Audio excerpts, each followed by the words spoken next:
Wow. And we are back again. Here we are, the first day of October 2024. I would be Dogface. I would be Joe Mommy. And it is episode 12. Here we go. Before we get to a little birthday spectacular, Joe and I were going through a lot of the comments last night. I want you to know that it may take a little bit as we go through all this, but we're trying every day to do a little bit more, and I want to read these comments and not forget about people. Tyler Sutton, I would love to support you guys. How can we all do that? Well, you can't until 3 months from October 15th. And I saw from someone else too, it's not because of unemployment. It's because of severance is what we're doing. Yeah. All the details. Same thing with the Spotify. A lot of questions coming in. People want to know. Just know that there's things that we're just still trying to work through and trying to figure out and things we have to adhere to. Byron Backman. Is it an everyday show and what time of day? So we need to right now in episode 12 get this out of the way because it's 10:30. Are we going to do the live show at 9 every day? 9 a.m. Yeah, that's good for me. Yeah. Okay. And that means we're on at 9. See, because Joe, we started doing this today at like 9:10. And it's now 10:31. We were both here, but there's so many little buttons and things that we have to do. It's kind of, well, for me, I'll just tell you, it's annoying. Joe loves it. Joe can tinker and push buttons all day, and all it does to me is piss me off. That's my problem, man. It's because I like to play around with it. It's so stupid. This comment, I think, comes in because we were talking about a lot of people didn't believe the toilet paper tale story as being real.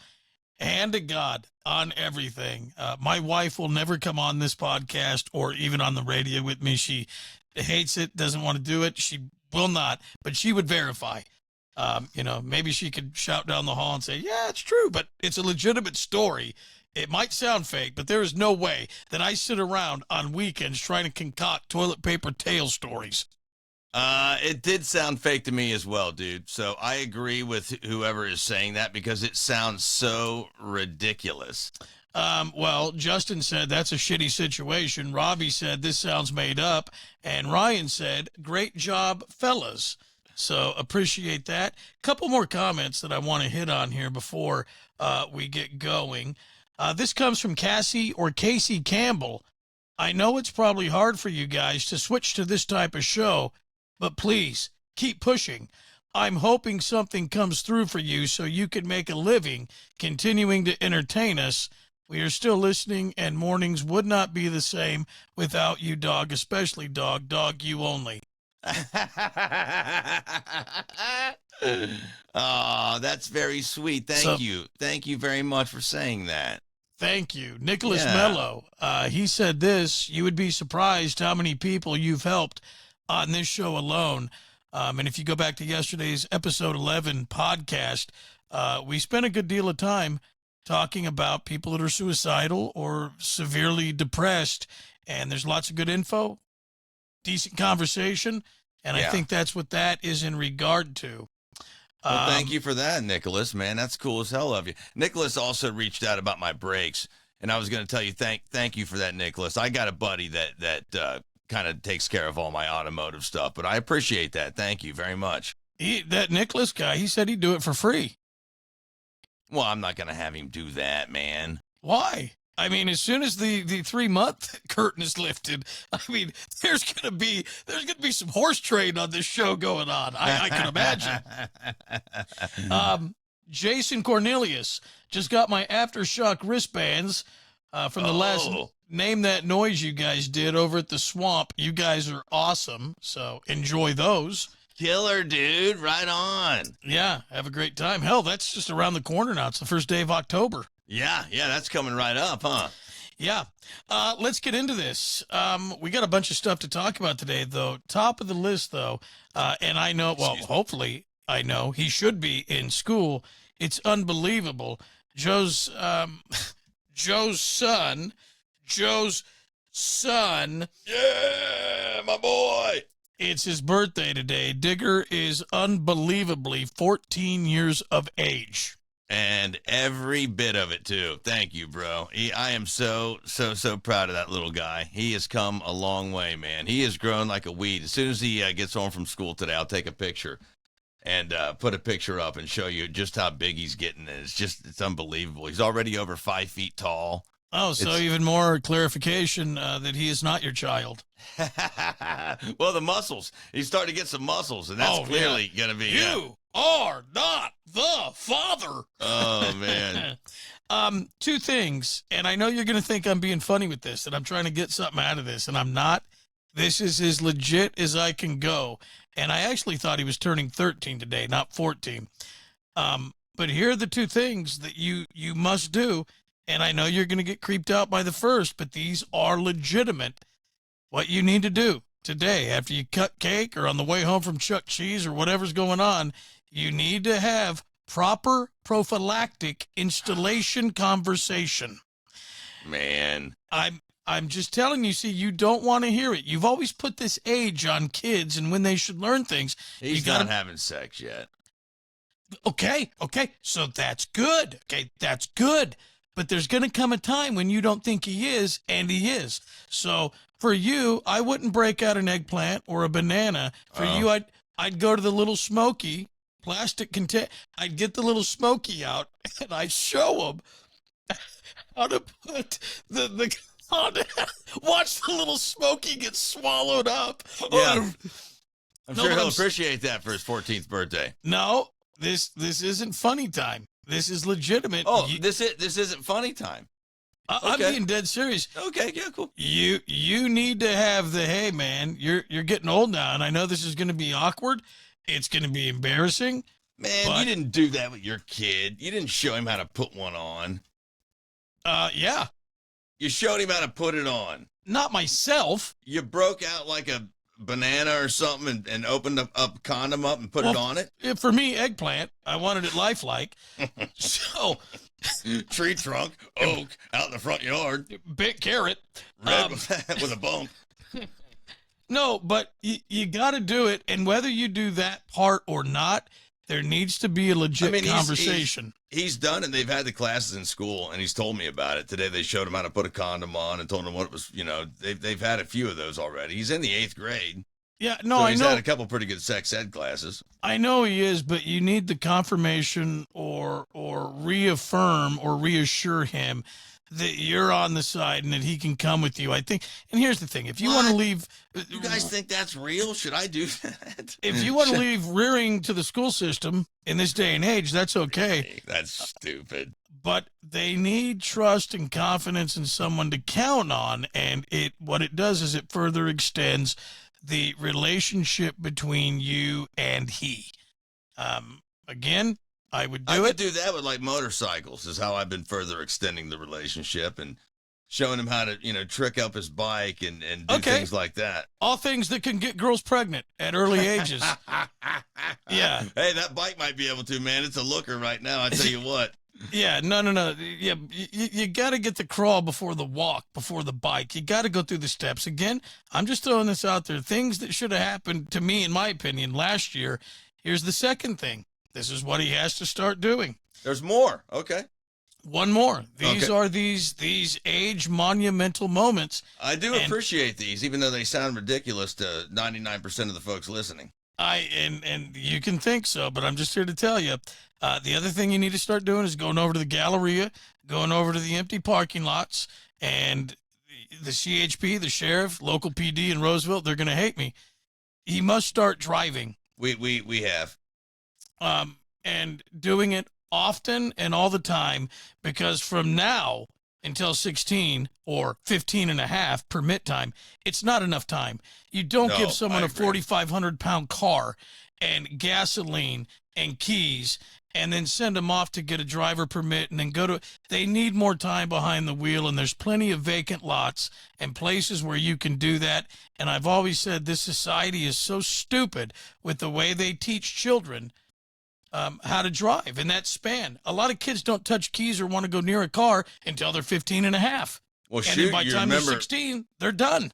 Everybody remembers a couple of years ago. I mean, it was like the tech craze or something, and all the kids, nobody even wanted to get driver's license. No. Remember that? That was wild. I can't believe that was weird, man. Yeah, so for the parents out there with kids Digger's age, and it's his birthday today, you do that. And what you do is you tell them, look in that rearview mirror. You see that? That's your childhood you're leaving behind. And you're a man now, and you're going to drive around town with... Why is everything got to be so drastic, man? What is going on with my thing there? You tell them, a condom in the back pocket, one in the glove box, and we're going to start doing driver's ed here and there. So when you take your driver's ed or you go out and do your driving school, you're going to be better equipped, you're going to be safer. And I promise you, for the parents out there, the more time, and I know cops are like, oh, you can't do it on public. Okay, we all know the rules. We all know what happens. We all know the legal driving age. I'm just saying. What I was going to ask was, I got to have a couple of buddies that have got farm roads or what have you. My one friend that lived up in Forest Hill, he had a great place to go where we could have taken him and driven around. But to have a road that's like a road but not where other cars are would be fantastic. That's how I learned, and those spots are all over in Auburn and all over the place. Start in the parking lot so he gets the grasp of it, and then he's going to be driving in Roseville and He's not going to be driving out in the boondocks. I mean, typically, that's where you want to practice. You want your landscape and your zip code to be your training ground. Sure, but I don't want to freak him out right now. I mean, he's already good, dude. He takes that bicycle. That electric bike runs 33 miles an hour. I mean, when I was teaching him how to ride that, I was on the motorcycle with him and showing him how to do it. So, I mean, he doesn't have fear of that kind of stuff. It was just being able to see up and over, but now he can. He can see up and over, and he can hit the pedals and do what have you. We're going to teach him in his mom's car because it's, smaller and more fit size to him. But he's ready to go, and she's ready to go with me, and she's game on too because she agrees, as most people do. You do have to start them early. You're going to put them out into a world of people driving that are, I mean, you guys are driving one right now. You don't do that for a year and a half. No. No. Or because it's 6 months for some because at 15 and a half you get your permit. I got a badass little go-kart that I built up, which, by the way, I'll be selling that soon for $500 if anybody would like to have that. But first, I'm teaching him how to drive with it, and dude, he rips. That thing rips. So if you want to buy motorcycles that from me, and go-karts and all that, they have to be in there with the controls and the blinkers and teaching them the proper way and the etiquette and the functions. It's critical. Sure. But I mean, just getting the steering, dude. We were a two-wheel family. So, I mean, he rode a little bit of four-wheelers back at the property back in Indiana when we took him home, but he's used to that. Bicycles, motorcycles. So just even getting him in a go-kart and steering and the function of the wheel and, that's even a nice beginning process for me. And again, if you want to be a great dad, in my opinion, you tell him, hey, you want to be a safe driver? Well, you remember the conversation we had about safe sex? Condom up, buckle up, let's go for a drive.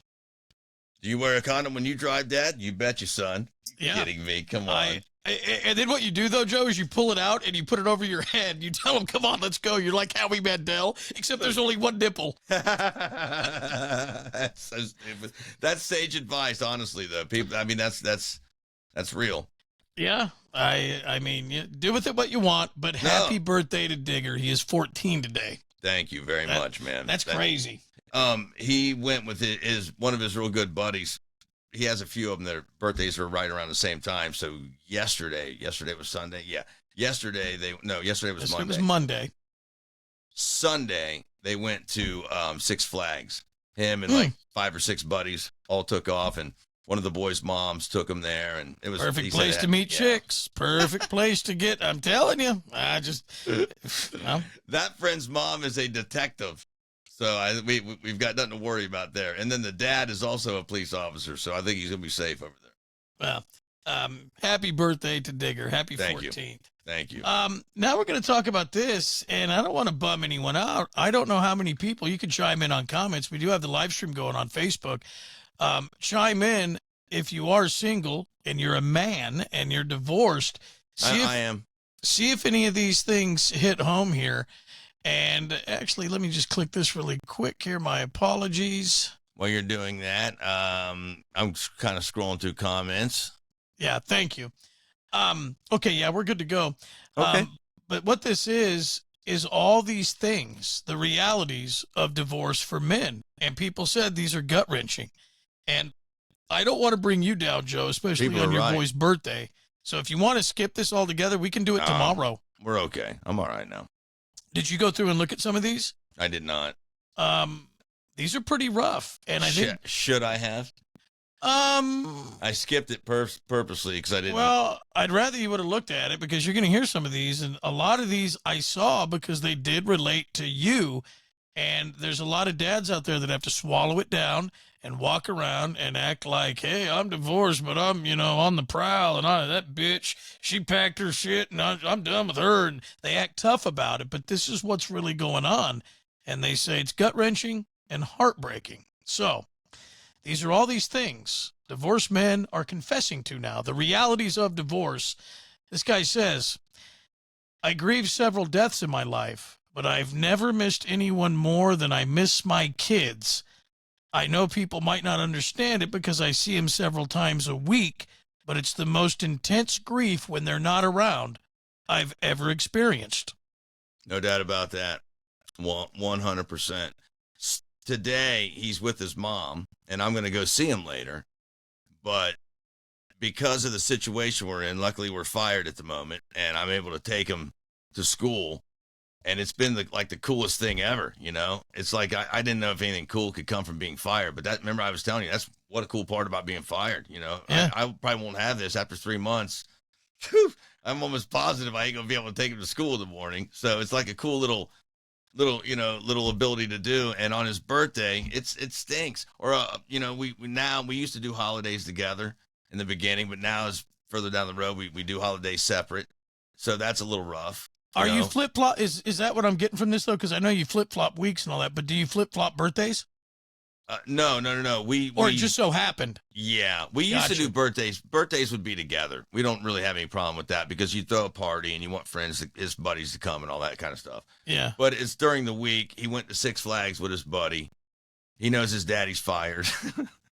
So he didn't expect a big wham bam, crazy birthday, even though he got some pretty cool stuff anyway because his daddy don't care and he's got a little credit uptick on the credit card because I've been using it.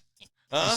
Hey, let me tell you something. You get fired, start using the credit card a little bit, they give you more money on it. That is the worst time to use a credit card is right now. This is the best time to learn about living within your means.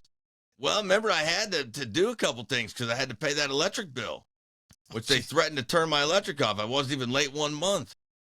That's crazy, huh? Any hooch. Yes. It's tough when the kids go to mom or go back to the other parent. Very much so. That first night, nothing feels more alone. You don't feel that the house feels empty. This guy, and I don't know how much of this I relate to Joe, but I think a lot of people, maybe a little to Joe, but this is gut-wrenching to me because I can't imagine anyone stooping to this level going this far. But this guy says, I spent 14 years of my life centering my entire existence around my ex-wife, working to make her happy, giving her the life she wanted. Her friends were my friends. Her hobbies were my hobbies. Her goals were mine. I spent so much time centering myself on trying to be a good husband to her, I didn't know who I was. My identity was gone. When she said she didn't love me anymore and wanted a divorce, I didn't know who I was without her. Oh, man. I did know who I was without her. I just missed her with me. There's one coming for that. I just missed her. But because I got married later in life and experienced so much alone, I didn't feel this. I completely know who I was. I just ached inside because I loved her. Well, I do. This number 3 one, I think we'll touch it right on the head for Joe. This guy says, for me, being divorced is the loneliness. I miss the inside jokes between two people, the laying there looking into each other's eyes, just talking. I haven't been out on a date in 12 years.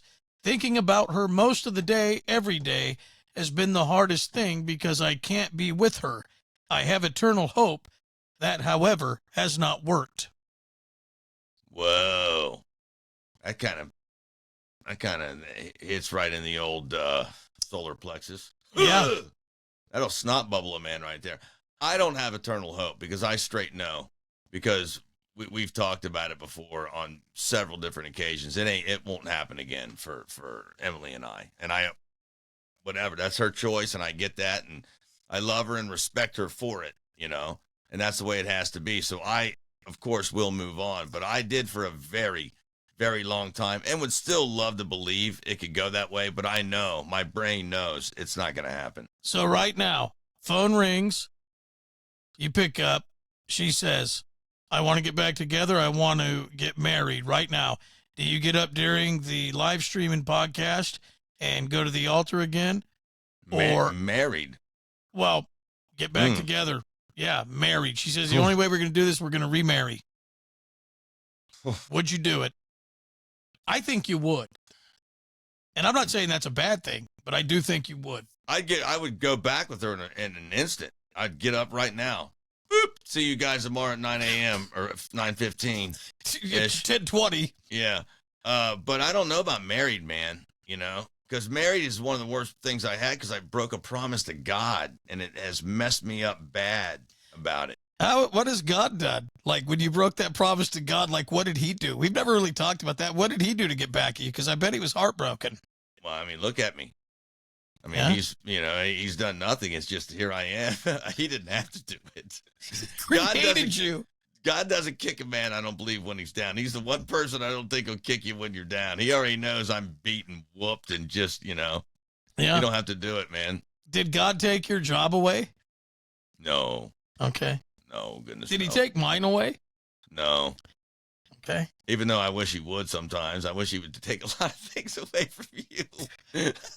According to you, he took everything. I mean, come on. Let's see here. I want to do this one. I highlighted this one. This one's pretty good. Two more. Okay. Tough things people don't know about men going through divorce. If you've ever harbored any judgmental feelings about divorced people, believing that divorce means you're a failure at a core and important part of a man's life, that judgment slaps you upside the head. He asks, what kind of man fails to keep his family together?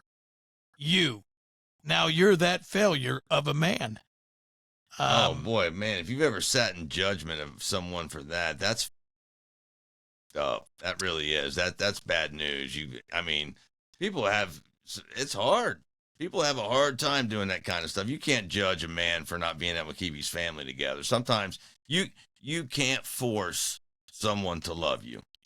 And if you do, it's not going to be for the better. Simply staying together so you can run around telling people, hey, we're married. You don't want that. Yeah, that's not what it is. Don't you want, when you come home? I remember what it felt like when you come home and they're waiting and they're happy to see you, and you get a hug and you get a kiss, and they want to know how your day was. How much goddamn Leave It to Beaver have you been watching? Because I'm here to tell you that little fairy tale, that's not, I'm approaching 29, 30 years. And that's not ever, sometimes, but this, I didn't marry June Cleaver. We were like that we were like that, dude, until Grumpy Joe kicked in from life and whatever else, smoking too much pot. Yeah. I mean, we were like that. We had a lot of fun together. Well, every relationship's different. Everyone's got their And of course, we were things. only married 7 years, so we were still, I guess, in the honeymoon phase. Yeah, 7-year itch. You didn't even get past that. Yeah. What are you talking about? You and your wife are like that. I mean, she's happy to see you, and you guys are giddy and laugh and giggle and shit like that. Yeah, but when we come home, we're not all. You know. She doesn't give you a kiss when you come in the door. No. Not all. Yeah, no, I bet she does too. No, I'm telling you. Yeah, like when you're out when you've been out driving around or something, and you get home. You're like, hey, babe, you guys don't give like a quick. Well, usually she's busy doing something. I come in, I got to do something. We're always busy doing something. A little pinch on the rear, or you know what I mean? Yeah, I mean, if she's nearby, silly. if it's convenient and it's there. But it's not like if she's up or I'm doing something, I walk in the door. Here's how I would like it. She comes in, she trips on her high heels. She has a highball waiting for me. I have on my smoker jacket and my cummerbund, and I walk in and she says, "Please, honey, let's retire to the bureau." And she has my pipe loaded and hands me the highball and the pipe, and gives me the new issue of Hustler or Swank. And that's Why not. does it always go to the 50s for you? I'm I just mean, saying. why can't you have this scenario in the 1990s even, or the 80s? You Well, know? it's because I wished those things would have happened to me in the 80s, the 70s, the 80s, the 90s, 2000. What I'm saying is, I don't know how many people do that. We don't. We have those times when we do that, but no, every time I come home, no, sometimes she's not here. Sometimes, we're How busy. long have you been married again? What is it? I think it's going to be 29 or 30, May 5th. 29 this year, I think. I think it is 29. 29. How about, 29. 1996. There's a lot of you guys listening right now that have been married for that long as well, but that's amazing, man. Yeah. That says something in and of itself right there. She better watch her shit, keep it in line, or else I'm gone. I told her, pack down the road. I gotta get a bigger chair. This stupid light shines on my glasses. One more here. Yeah, what else is there with this thing?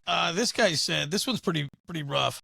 When I was married, I felt trapped and alone, wondering what my life would be like if I were single, wondering if I had made a mistake, meaning with marriage.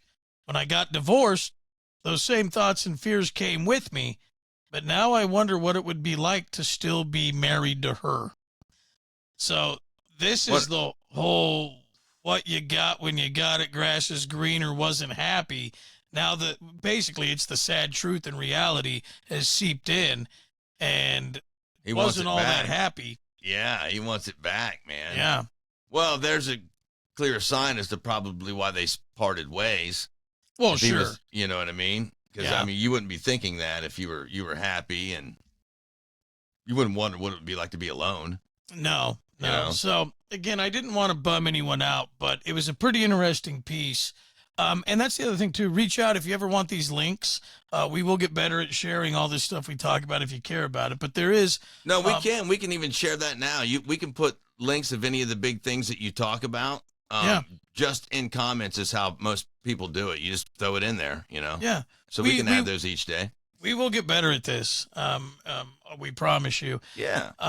To this now, if you want to get the photograph ready as we talk about this, Joe, these are the top 10 states. On to happier things. Hey, the gold digger went from a gold digger now to a gold seeker. Woo! These are the top 10 states for people. Believe it or not, it's been a long time since the gold rush happened here in California, but not according to this list of states, because people are still hunting for the gold. And there is a modern day gold rush if you know where to go.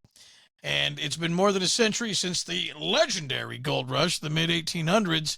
And it says, but there are still lots of parts of America where you can still find gold, and it just ain't in these here hills. It went Hold on, away, sorry. Joe. Sorry There about it is. Yeah. And as you can see here, in at number 10, man, gold and polygamy. You can go to Utah. You better hope to God you find gold when you got 9 wives and sister wives and cousin wives and uncle wives and aunts. You are an a-hole is what you are, man. Where are the Superstition Mountains at? The Superstition Mountains, is that Utah? It's a Utah, Colorado. It's something like that. Maybe I'm not exactly sure. I've heard of them, but I don't know. I don't quite know either where they are, but let me maximize this a little bit for them so they can see. Because Black Hills, that's South Dakota, right? Yes, the Black Hills is most certainly South Dakota. And which ones did you ask me about? Damn it. Superstition? The Superstition Mountains, that's where they claim that gold mine is, that people continue to die from whenever they go. They go searching for it. I thought a piece of the Superstition Mountains was in Utah. I thought. But Maybe. I'm probably wrong about that. Let me see here. Where is this? Okay. No, Arizona. Arizona. Okay, Arizona. Yeah. So when you are throwing this map, this thing up, and it says 7.46 locations per 1,000 square miles in Utah. Mm-hmm. Every 1,000 miles, there's 7.5 different places where you could find gold. Roughly. You got to look at the article deeper to get the total criteria, but that's close. Yeah. Okay. So Utah, they've got a few. Alaska, I don't know who would want to go there. Now we're starting to really hit pay dirt. Montana, Colorado, Arizona. Now we really start jumping up into big numbers. Idaho, Nevada, Oregon, Washington. But here's what you have to understand. The three highest on the list, Nevada, Oregon, and Washington, the best places to get gold, it's doubled than the three highest or best places in America in California.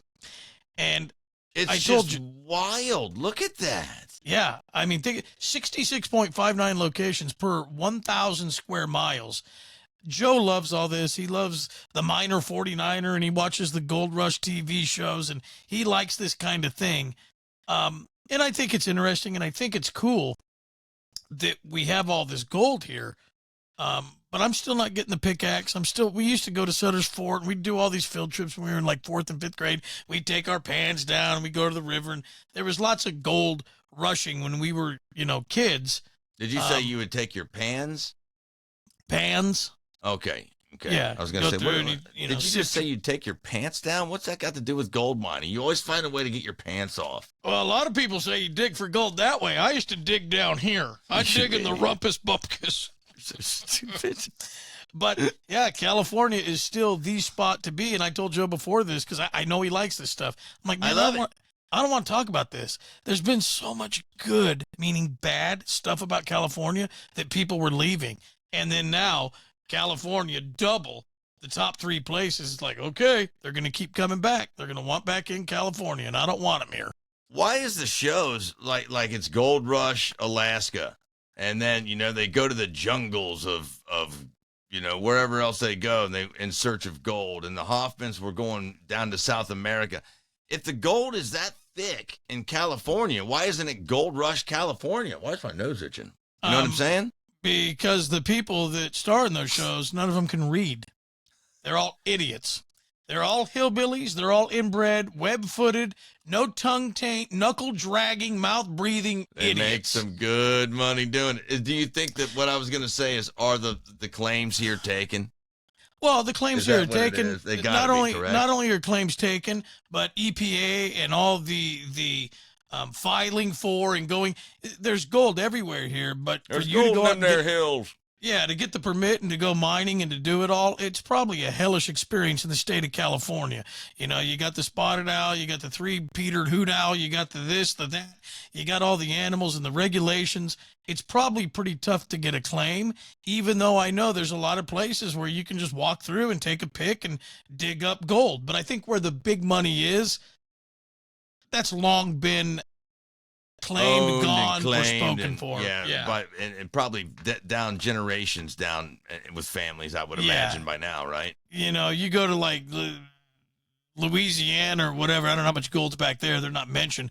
But I guarantee you could walk into the governor's office, push him out of his chair, get a shovel and a pick, and just start digging. That's not going to happen here in California, even though it should. Right. Yeah, that's wild, man.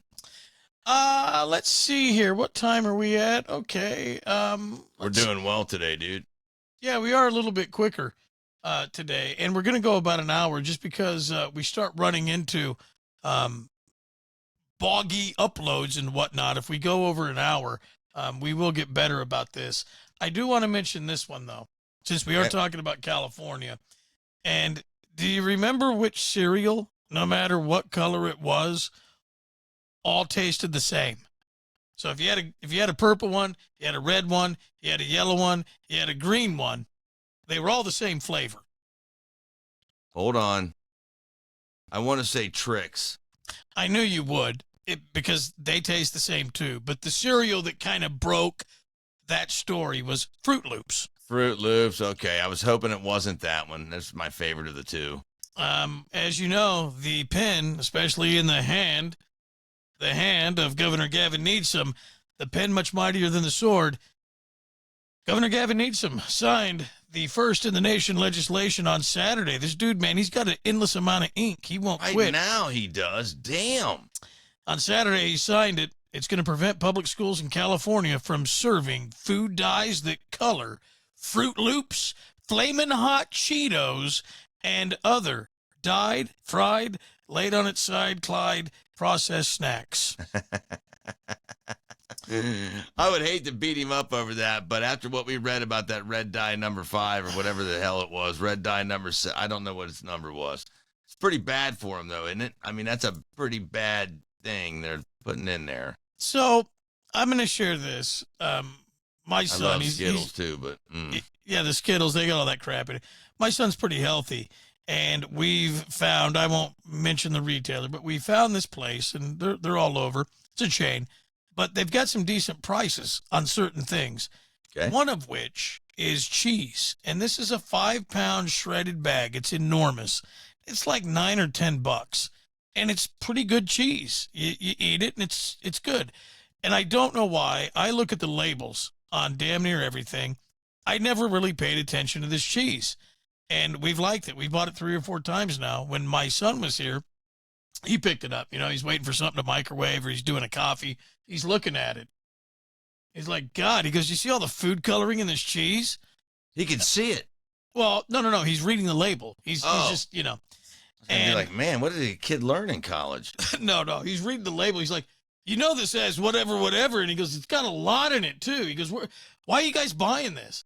And then, of course, the one that's got all the food dye in it is the sharp one that I like. Yeah, the And one that you eat. Yeah, my wife gets the mix, and it's not it's a lot more mild. Hers hardly has any in it, but the one I love, it's really sharp, and that's what makes it, 1, look sharp, 2, taste sharper, and 3, makes me feel sharp. It's got all this food dye in it. And here's my thing. I understand that preservatives, you're not supposed to eat anything that comes out of a bag, a box, or a can. What color is cheese? Yellow, right? Well, I think most cheese would probably be tan to brown. Like if rarely you could get it creamy, I guess, but I think it's going to be a pretty ugly brown color. Okay, fair enough. Truthfully. I mean, all food dyes have to almost kill you or what? Because I don't really want to eat brown cheese.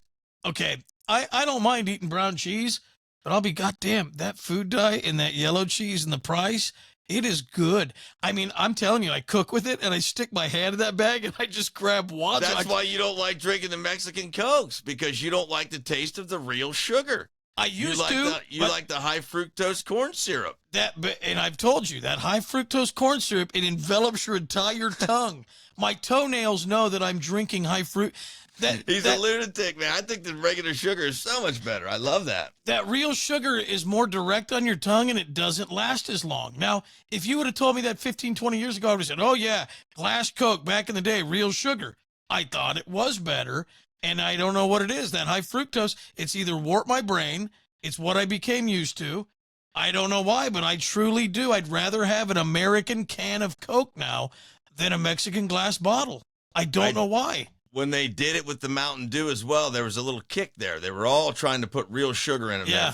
And I didn't care for the Mountain Dew with the real sugar in it, but I really do like that Coke. I mean, I do like it, but I notice it's a little bitter quicker than that high fructose. I mean, science in laboratories. Tongue. They're the ones that created this newfangled stuff, and it's pretty damn tricky.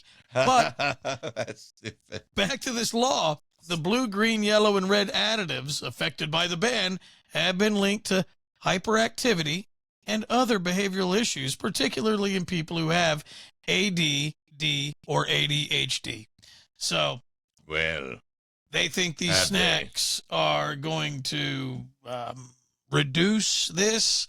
I guess I'm a candidate right there for that statistic, because I've eaten that crap my entire life, and everyone knows I'm through the roof. Yeah, when you were young, did you eat a lot of cereal and dyed foods? Well, my mom is a health nut. Remember, so we had to eat like peanut butter light and things of that nature, which you're never going to eat anything worse in your life than light peanut butter. They didn't call it light back then. It was something else. I forget what it was, but it was terrible. But yeah, we got Fruit Loops and you know, she would let us have that stuff. But we also got oatmeal, and you know what I mean? We had to eat healthy too. So you could have the cereal on the weekends, and during school you'd have to have a little rip it open packet of oatmeal, apple and cinnamon oatmeal, or whatever you're going to eat. Yeah, but again, it was packaged like instant. Yeah. Yeah, 8,000 Always. barrels of sugar Always. in it. Yeah, never out of the Quaker Oats box. She tried to get us to eat it out of that. No, it was not happening. So you know I'm back on that again. Oatmeal again? Yeah, trying I to. don't know why this damn thing keeps putting commercials up. My fire's going away. Anyway, sorry. Go ahead. But this is going to be a big deal with the hot Cheetos. Yeah, That there's is a lot of stuff, dude. That has become, you ask most 10-year-olds, that's, bottom of the food pyramid. That is The a hot food, Cheeto? Oh, that's food staple now for kids. Fruit Loops, Flamin' Hot Cheetos, and other processed dyed snacks. The kids will die. Wait till Kids you will get into die. that list. It's damn near everything. Oh, it has to be. It's in everything, man. That's what sucks about it, is we've been eating it like that our whole life. And is there some truth to some of this? Maybe. I don't know. It's just, here's the other thing. Is there truth to it, or is it just crap? Well, again, you're not supposed to eat anything in a can, box, or bag. Processed food is garbage. I've long told you that. I've never eaten cereal, and I don't really eat a lot of chips and a lot of that garbage. There's other stuff that's bad that I do eat. But a lot of these dyes and all this stuff, you don't want garbage in your food. You want natural food. So I do agree with it. Sure. But I don't think banning it is going to show us a significant difference of children that mind or that don't have ADHD or hyperactivity. I don't think they're going to see a significant swing, which is what I think they're trying to do. Plus, they want money. Someone's going to pay them. Then they're going to make new restrictions. All the cereal companies have to meet guidelines. It's just endless garbage. I think it's real, but I think it's a very, very small grain of sand on a beach of other problems leading to these kids. That's a fact. That right there is a fact. But Yeah. it must be worse than what we think if they're changing it. Because to change it in that many different products will be a pain in the ass. Well, it's gonna. And I want you to think, man, there's a lot of stuff out there that looks cool. And like my cheese, if my cheese was brown, I'd still eat it. I don't really care. Colors and textures rarely bother me. I gotta think there's a lot of people disagree with that. You're not gonna unwrap a brown Kraft single and feel good about that. I mean, that's not even up. real goddamn cheese. It's cheese food. Yeah, processed cheese food. I'll bet you that Kraft single, I'll bet you they don't put food dye in it. I'll bet you that that's its natural polymer. I bet there's no room for ingredients there's no more fakeness you can add to a slice of that cheese. Oh, really? Yeah. Pull your cheese out of the fridge. Let's see how much real milk it has in it. Might have 2%. Okay. I'd have to go down and actually get the bag. Maybe we'll pick that up for part 2 tomorrow. I'd like to see that. Yeah. How much real milk you got in your old moldy cheese? Yeah. Hey, let's do something better than that. Let's see who's got more dye. I guarantee you I have that. Let's get to some news right now. Okay. Joe, get your little thing ready. Here we go. This just in, friends. Here we go, friends. Sadly, the greatest hitter in baseball with the worst hair in humanity of all time. There he is, Pete Look Rose, at him. MLB's all-time hits leader at 4,256 over his legendary 24-year career. He's a Padre. He was a Red. He was a Philly. He did die at age 83 in Las Vegas. Man. And he looked rough at his older age as well. He didn't age too well. Oh, so you're saying he looks pretty good in that photo there? Stunning. Yeah. Stunning. Right there. That right there's a champion. A little bit of a belly on him. Just thick head of hair. Look at that smile on them eyebrows. That guy knew what it was about at that point. That guy right time. there, that photo, a lot of people think, oh, it looks like he just hit another, ball. No, that's him walking out of a Supercuts. Okay. Joe and I tried to find photos of him without his hat. Yeah. It's impossible, damn near. If you're going to find Pete Rose without his hat, it's going to be a photo like that, him holding it. I think that some bitch slept in his ball hat or his hard helmet, his batting helmet. He always, young, old, everywhere he went, he had a hat. Yes. I'm talking everywhere. Out to Yeah. dinner with a suit on. It did not matter. And as he got older, it was just, they were all white. They were completely, which is weird because he was a red. And what was the other one? He was a Philly?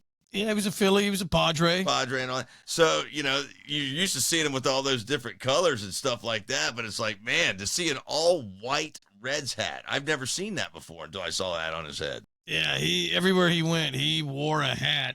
And, a lot of people are like, oh, yeah, you wear a hat all the time, your hair's going to fall out. Really? Look at the picture of Pete Rose. Wearing a hat promoted hair growth. His eyebrows and hair were almost one. Boy, that guy had himself a head of hair, didn't he? I mean, it did. It just had a head of hair. Fella. Just a good-looking man to the end. All right, rest in peace, Petey. Yeah, poor Pete, yeah. And you again, know what's they sucks about it? He still never got into the daggone Hall of Fame. well, because he was a cheater. Pete the cheat. Oh, don't say that. Yeah, cork bats, betting on baseball. Plus, here's the other thing. I'll bet you anything, just like his bats, I'll bet most of that hair was synthetic. No way. Yeah. Look at that photo right there. You can even see the tuft from the wind there on top. Yeah. That's yeah. real wind-blown hair right there, baby. I think that'd be funny, though. That would have been a great skit sometime. He takes off his ball hat, and that whole head of hair's in the helmet, and he's bald. Look at the smirk on his face, dude. Oh, yeah. You can tell he's... Hell of a small baller. That's great. It was awesome. Yeah. It's sad to see him go, man. It really is. The Mountainous Village, where Last of the Mohicans, also Dirty Dancing, were filmed. It's gone. It's been swept away with Hurricane Helene. It is absolutely leveled, flattened. There is no more mountainous bumps. The entire range, the little town of Chimney Rock in North Carolina, sits at the base of the Chimney Rock State Park and is home to the picturesque Lake Lure that has these mountains. Gone. Flood wiped them out. It's flat. No more mountains. And they were a little bit over 2,000 feet high. That sucks, dude. Yeah. That's wild. So now a whole town wiped away from water. As we know, living here in California, a whole town, well, couple, wiped away from fire. That's insane. Man, I couldn't even imagine. They're upwards of 160, probably well over 200 legitimate with body count. And now all the tainted water, all the contamination, the flowing, now stuff starting to breach. Sharks. And now the real stuff is coming. Yeah, the Sharknadoes. Sharks, gators. I mean, who knows what the hell's in the water down in them states, dude? They actually have those things, and bull sharks are in their rivers. There's problems in that area when things work the way they're supposed to. That's right. Now you think about levees are busting, you got flood water. I mean, yeah, it's just, that's not natural. See, when you have that ability to have those things bust out of their natural habitat and end up in your freaking house, right there, you should know that's not where you want to live. You just did that possibility alone is not where you want to go. Well, I mean, I don't know. Trade it for the foothills around here. You could have a mountain lion and or a black bear just as easily. They have all that there. And they've got sharks, and they've got gators. Fair enough. That's true. They do have those. They have panthers and black bears in Florida. They do. And you get down to Florida, now you got boa constrictors and non-indigenous animals. Anacondas. They found King those cobras. now. Yeah. Warthogs. I don't know how the hell a warthog got there. Yeah. I think the other day they said a rhinoceros was running down the road. There's no way. I wouldn't doubt it. Hippos. There's probably all kinds of sort of stuff in there. This is pretty cool, you ask me. Philadelphia police say a man who shot a teenager who tried to rob him using a fake gun, hooray, was acting in self-defense. Good on Philly. It happened. A teenager, man. Teenager got a hold of some type of gun. Police say the 16-year-old suspect and another person approached the man on the street, flashed the fake gun. They were going to try to rob him, but the 22-year-old victim had a real piece and fired at the teen. Here's the other thing. This is why this is just kids. This is a good story, but it's not great. Okay, it's got a happy to sad ending for me. The 21-year-old victim had a real gun and fired at the teen, wounding him in the leg. So let that be a lesson. This 20-year-old took mercy on him, I believe, gave him a leg shot He totally did. and a warning shot, and the teen dropped, the other one ran, they were both caught. The teen has been charged with this attempted fake gun robbery. But I want you to think about that. 21-16, that's pretty young. And for that kid to have that gun, again, and the wherewithal to not kill him. and permitted, doing everything you're supposed to do, pretty incredible. That's actually a good story. That's a far better story than what I thought it was going to be. Yeah, I like that one. I told you, that's pretty good, isn't it? Yeah. I would have liked a little more justice. Of course you would have. You need it. Yeah, you got to have something hit with a stick. Why wasn't someone pushed? Prodded, poked. I just think the leg, I mean, it's a little low. Yeah. I think the first thing I'd do is recite that gun. I'd be down at the gun range getting leveled up on that. Good to see you had some wherewithal about you there, young man. I don't know what you're talking about, sir. The damn gun's off. Shooting about a foot low. They act like this is a news story, but if you're a Verizon customer, it's called normal. Verizon customers report widespread outages with mobile phones limited to SOS mode.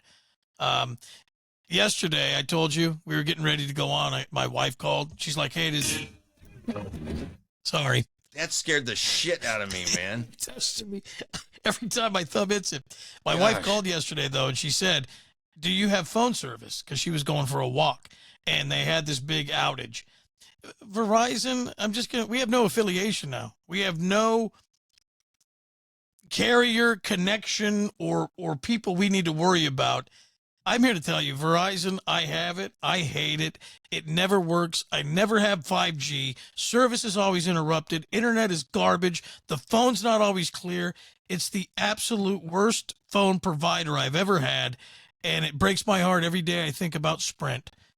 Had Sprint for years. They went away. I don't understand what happened to them. They got bought out.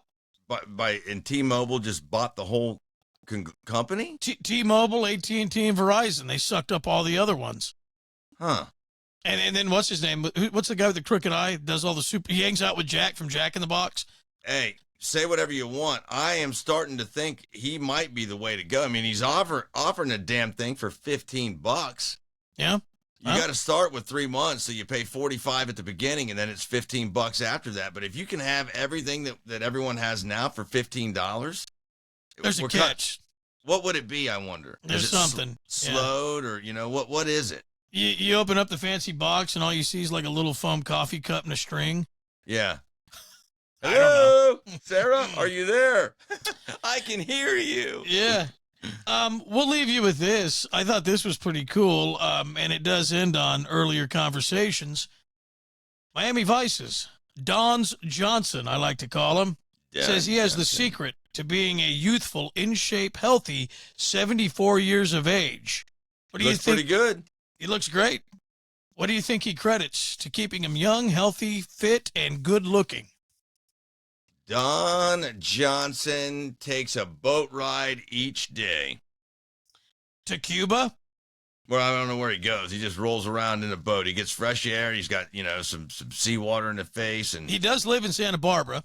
Does he really? He lives on the ocean? Yeah, he lives in Montecito. Yeah, so he could be going out to Channel Islands. Yeah. He takes a good boat ride or a horse ride each day. Nope. Don's Johnson says the secret to youthful, healthful good looks is being happily married all these years. Johnson has one ex-wife, but he's been married to his other wife since 1999. In Hollywood, that's a big stretch. Yeah, it's a long time.